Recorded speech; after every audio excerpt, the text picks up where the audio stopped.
मेरा नाम मयंक है और मेरे गांव का नाम सुल्तानपुर है। मेरे पिता एक बहुत बड़े व्यापारी थे।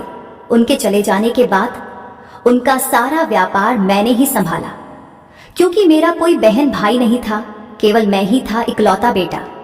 मेरे पिताजी का करोड़ों का सारा जायदाद अब मेरे ही हवाले था। मैं अपने काम में पूरी तरह बिजी रहता हूँ। सुबह उठना और काम पर चला जाता, शाम को वापस घर लौटता। मेरे माता पिता को गुजरे हुए 3 साल हो चुके थे और मेरे घर में अकेला ही रहता था, कुछ कर्मचारियों के साथ। मेरी व्यस्तता इतनी ज्यादा थी कि मुझे कभी खुद को आईने में देखने का भी वक्त नहीं मिलता। जिंदगी सामान्य ढंग से चल रही थी। मेरी उम्र 28 साल होने को थी, मगर अब तक मुझे किसी भी लड़की से प्यार नहीं हुआ था। मैं अभी अकेला ही था। कभी कोई ऐसी मिली ही नहीं जिससे दिल जुड़ता, जिससे कह सकता कि तू मेरी है और उसे अपने जीवन का हिस्सा बन सकता, फिर उसे अपने घर की और अपने दिल की मलिका बना देता। एक दिन मैं रोज की तरह घर वापस आ रहा था। सड़कों पर सन्नाटा पसरा हुआ था। हल्की हल्की ठंडी हवा बह रही थी और आसमान पर बिखरे तारे अंधेरे को कुछ चमक देने की कोशिश कर रहे थे। शहर की भीड़ भाड़ से दूर ये सड़क लगभग सुनसान थी। मैं अपनी कार धीरे धीरे चला रहा था। पूरे दिन के काम से थका हुआ था और चाहता था कि जल्द से जल्द घर पहुंच जाऊं। लेकिन जैसे ही कार एक मोड़ से गुजरी, अचानक मेरे सामने से एक परछाई उभरी। मैंने तुरंत ब्रेक दबाया। टायरों की चीखती आवाज के साथ कार रुकी और मेरे दिल की धड़कन तेज हो गई। कार की हेडलाइट्स में एक लड़की खड़ी थी। उसकी हालत देखकर मेरे रोंगटे खड़े हो गए। वो बहुत ही साधारण फटे पुराने कपड़ों में थी। पैरों में चप्पल तक नहीं थी। बाल बिखरे हुए थे और चेहरा आंसुओं से भीगा हुआ।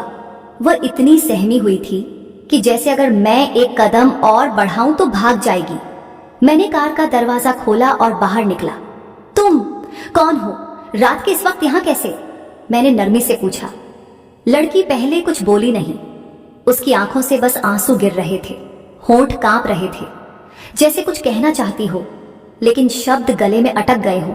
मैंने थोड़ा और पास जाते हुए कहा, डरो मत, मैं तुम्हें कुछ नहीं कहूंगा। अगर मदद चाहिए तो बता सकती हो। यह सुनकर लड़की रोते हुए जमीन पर बैठ गई। उसकी सिसकियां सुनकर मेरा दिल भर आया। मैंने झुककर पूछा, क्या हुआ? कोई तुम्हें परेशान कर रहा है? कुछ पल की चुप्पी के बाद उसने टूटे शब्दों में कहा, मेरे पास कहीं जाने की जगह नहीं है। आज मैं खुद को बेचने के लिए निकली हूं। मैंने उससे पूछा, क्या हुआ है? वह रोने लगी। उसके आंसू उसके गालों पर बह रहे थे। वह रोते हुए धीरे धीरे अपनी कहानी सुनानी शुरू की। वह पास के गांव से थी। माँ बाप नहीं रहे थे। वह अपने चाचा चाची के साथ रहती थी, लेकिन वहां उसे नौकरानी की तरह रखा जाता। दिन भर घर का काम करवाते और जरा सी गलती पर मारते डांटते थे।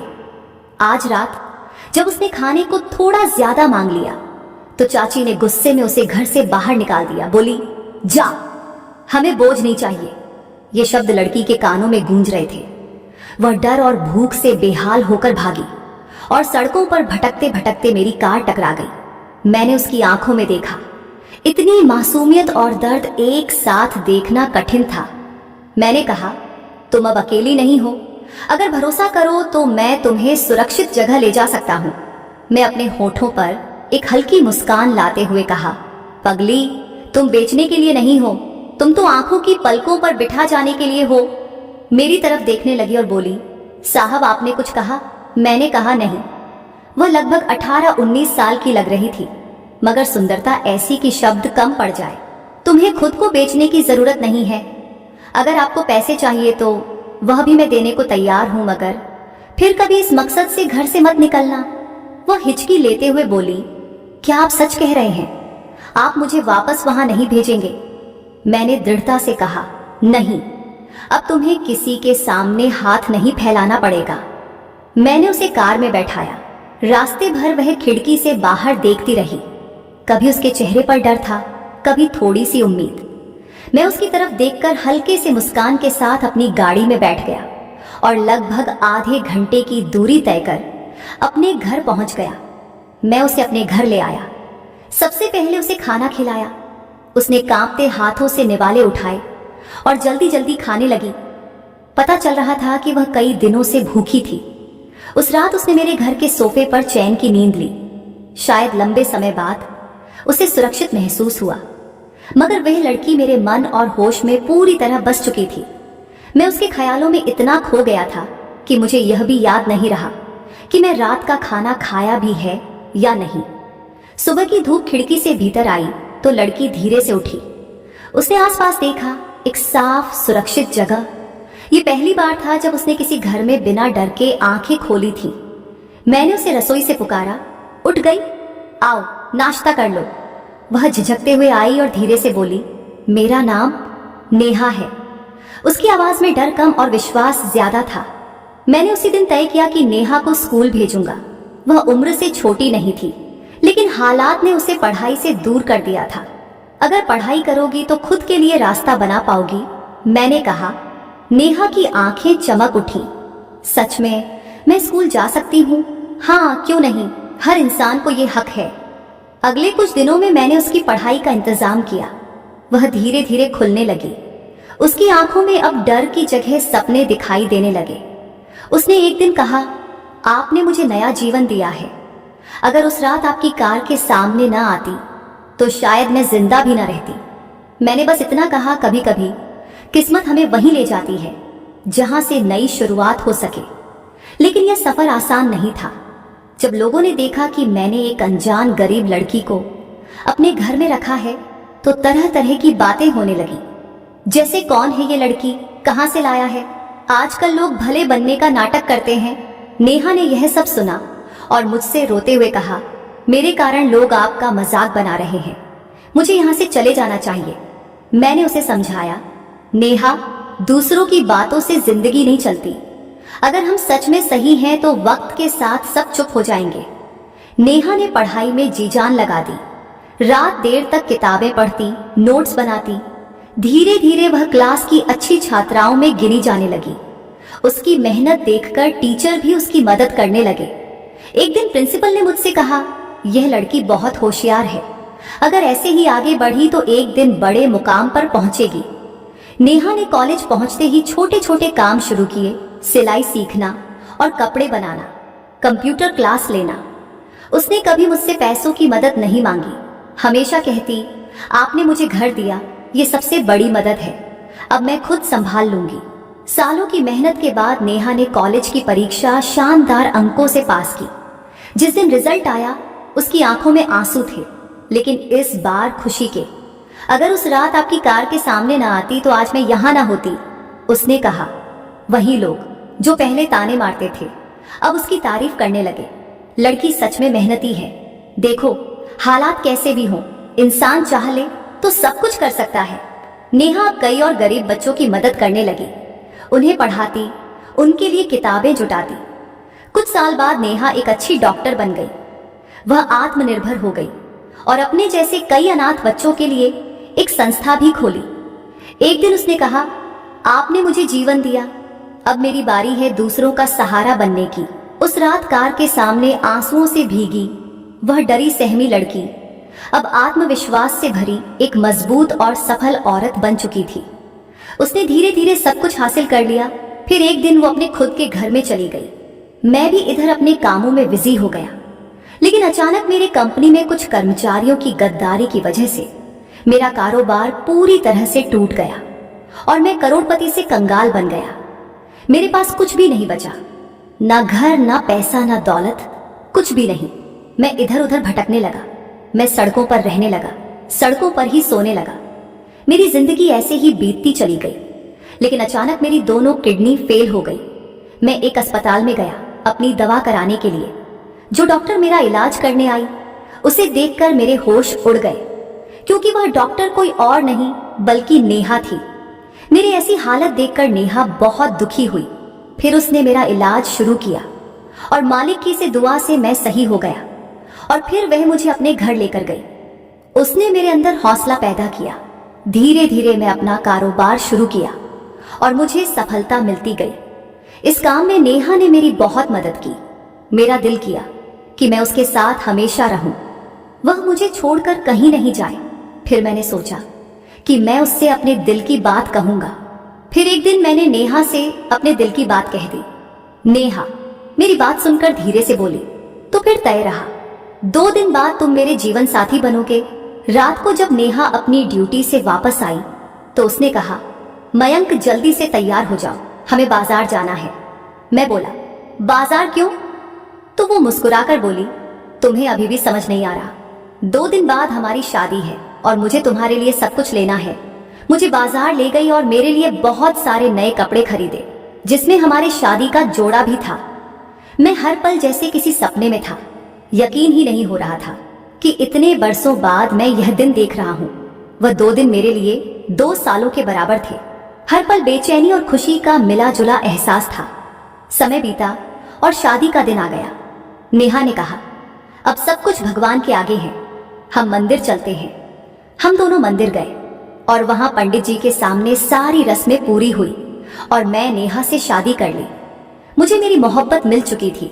बरसों की अधूरी ख्वाहिश अब पूरी हो चुकी थी। नेहा सिर्फ मेरी पत्नी नहीं, बल्कि मेरी जिंदगी की नई शुरुआत थी। उसके हौसले और साथ ने मुझे वह हिम्मत दी जो मैंने बरसों में खो दी थी।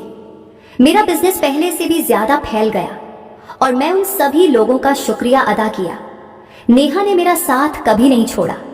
वह हर दिन मेरे लिए हौसले का दूसरा नाम बनी रही। नेहा प्रेग्नेंट हो गई है। ये खबर हमारे लिए जिंदगी की सबसे बड़ी खुशी थी, जैसे हमारी दुनिया अब पूरी हो गई हो। मैं हर समय उसका ख्याल रखने लगा।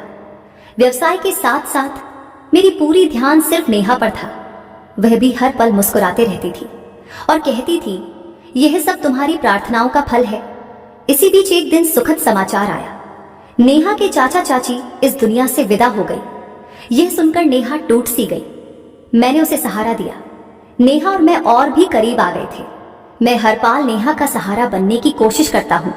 वह कहती थी, माँ चाहती थी कि उनका नाती एक सुखी जीवन जिए और हम उसे वह सब देंगे जो माँ ने अपने सपनों में देखा था। मैंने वादा किया कि हमारा आने वाला बच्चा हर कमी से मुक्त जीवन बिताएगा। समय बीतता गया। नेहा की तबीयत दिन ब दिन नाजुक होती जा रही थी, लेकिन वह हमेशा मुस्कुराने की कोशिश करती। वह अक्सर मेरा हाथ पकड़कर कहती, मयंक, अगर मेरे साथ कभी कुछ हो गया तो मेरा बच्चा तुम्हारे सहारे जिएगा। मैं उसकी बात सुनते ही शक्ति से कहता, ऐसी बातें मत करो, तुम्हें और हमारे बच्चे को कुछ नहीं होगा, मालिक सब ठीक करेंगे। और आखिरकार वो दिन भी आ गया जब नेहा ने हमारे पहले बच्चे को जन्म दिया है। घर खुशियों से भर गया। मैंने महसूस किया कि मालिक ने मेरे टूटे हुए घर को फिर से पूरा कर दिया। नेहा के प्यार और बलिदानों का फल हमें उस मासूम मुस्कान के रूप में मिला। कुछ साल बाद नेहा के यहाँ दूसरा बच्चा भी हुआ। अब हमारा घर हर समय हंसी खुशी से गूंजता रहता। मैं नेहा के साथ मिलकर व्यापार शुरू किया, जो कुछ ही समय में सफलता की ऊंचाइयों तक पहुंच गया और मैं फिर से करोड़पति बन चुका था।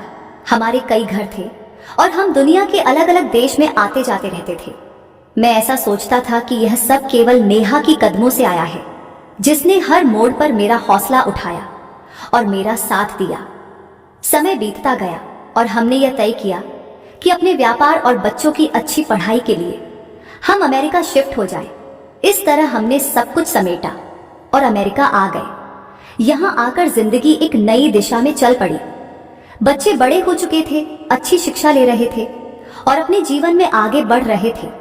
इस पूरे समय मैंने यह सीखा कि रिश्ते केवल खून या कानून से नहीं होते, बल्कि सच्चाई और त्याग से बनते हैं। मेरे बच्चे बड़े होकर अपने अपने जिंदगी में सफल हो गए। मेरा व्यापार दुनिया के कई देशों में फैल गया। लेकिन एक बात मैं पक्के तौर पर समझ ली थी, असली दौलत पैसा नहीं, बल्कि अपना इंसान होता है। आज जब मैं सुबह सुबह अपने फार्म हाउस के बगीचे में टहलता हूँ, तो हवा का हर झोंका मुझे यह एहसास दिलाता है कि मैं जिंदा हूँ और खुश हूँ।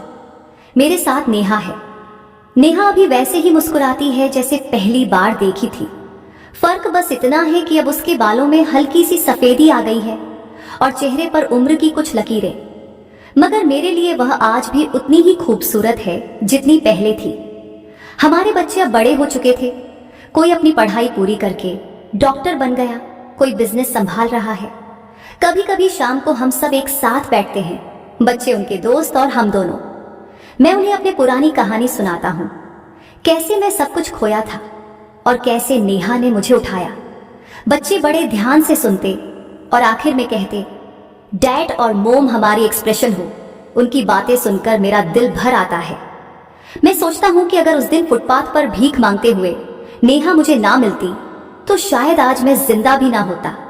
नेहा अक्सर कहती है, अब हमें और कुछ नहीं चाहिए, मालिक ने हमें सब कुछ दिया है। और मैं हमेशा उससे यही कहता हूँ, हाँ सब कुछ दिया है, क्योंकि उसने मुझे तुमसे मिलवाया। अगर तुम ना होती तो मैं कुछ भी ना होता। अब मेरी ख्वाहिश बस इतनी है कि आने वाले वक्त में मैं नेहा का हर सपना पूरा कर सकूं, जितना प्यार उसने मुझे दिया है। मैं चाहता हूं कि अपने जीवन के आखिरी पल तक उसका हाथ थामे रहूं। आज मैं आईने में खुद को देखता हूं तो मन ही मन यही कहता हूं, मैयत तू जीत गया, क्योंकि तूने मोहब्बत पाई और मोहब्बत ही जिंदगी की सबसे बड़ी जीत है। हाँ तो दोस्तों, हमारी आज की कहानी आपको कैसी लगी कमेंट करके जरूर बताएं और ऐसी ही कहानी सुनने के लिए आप हमारे चैनल को सब्सक्राइब करें। धन्यवाद।